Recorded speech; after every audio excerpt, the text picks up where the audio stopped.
জানেন কি, পুরীর জগন্নাথ মন্দিরের মূল মন্দিরের ছায়া নাকি মাটিতে দেখা যায় না? কিন্তু কেন? এর পেছনে কি সত্যিই কোনো অলৌকিক রহস্য আছে? পুরীর জগন্নাথ মন্দির নিয়ে প্রচলিত একটি বিশ্বাস হলো, দিনের কোনো সময় মূল মন্দিরের ছায়া মাটিতে পড়ে না।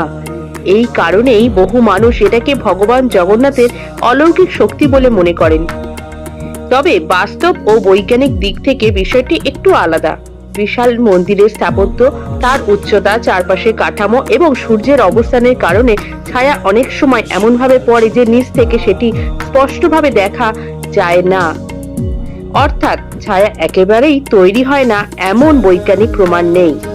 তবুও শত শত বছর ধরে এই বিশ্বাস মানুষের মনে জগন্নাথ মন্দিরকে ঘিরে এক বিশেষ রহস্য তৈরি করে রেখেছে। আপনি কি মনে করেন এটা স্থাপত্যের রহস্য, নাকি সত্যি জগন্নাথ দেবের অলৌকিকতা? কমেন্টে লিখুন। জয় জগন্নাথ।